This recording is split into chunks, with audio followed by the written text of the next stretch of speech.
Thank you very much, John. It's a pleasure to be here and a real pleasure to share the stage again with you, Yanis and Ian.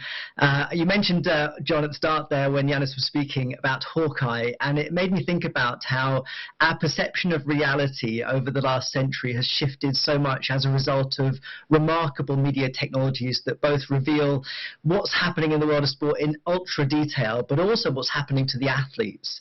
And I think that's a really important point to bear in mind when we think about the technology that's being used in sports today and how it's in the service of sports integrity, but I would say in particular in the service of humanity.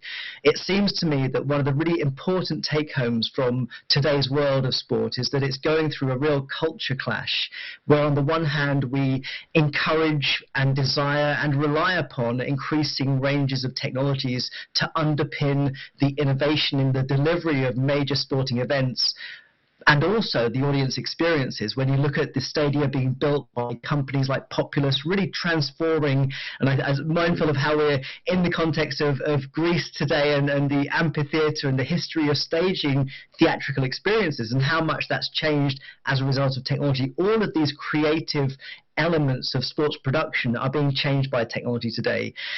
And at the same time, we're struggling with our relationship over technology, anxieties about being too technological. And we see this really importantly in the lives of young people. And I think that one of the really important aspects of trying to safeguard the integrity of sports is actually really coming to terms with this. Ian touched on it a moment ago when talking about esports and how many young people around the world are becoming athletes in their own right through esports. Beyond that, we have an even bigger population of gamers out there who are turning away from television, turning towards gaming activities, and for whom this is their media culture. And I think that what we've seen from the International Olympic Committee and the sports world more generally over the last 5 years is a growing recognition of how much that needs both respect, but also how exciting it is as a world of competitive activity.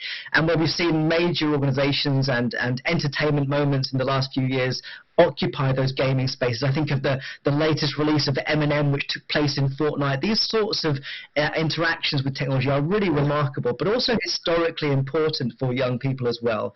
So coming to terms with the lives of young people is a big part of understanding the predicament that they're in, where a quarter of the world's schools populations are banning mobile devices because of the concern about them disrupting education.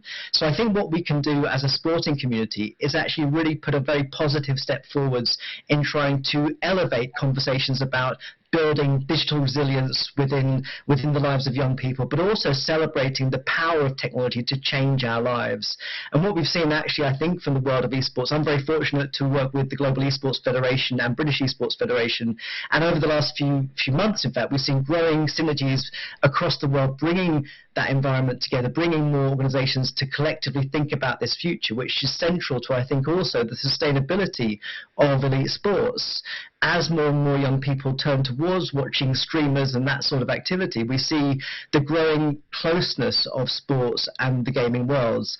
I think what's also interesting, touching also on what Yanis mentioned, as we see the latest technologies come through the pipeline of the elite broadcasting worlds, we see increasing excitement about things like real-time AI-generated avatars that enrich that broadcast experience, but make it, and this is crucial, a more playable spectator experience. So you are integrated as a performer within that playing field as someone sitting at home engaging with it. So I think those aspects are both really exciting, but we need to make sure that we allow young people to tell us what their lives are like, allow us to share in their experiences. One of the really monumental, I think, occurrences over the last 5 years was when, during the IOC session in 2021, we had members from the Athletes Commission talking about how much gaming has been a part of their training, preparation, and lifestyles.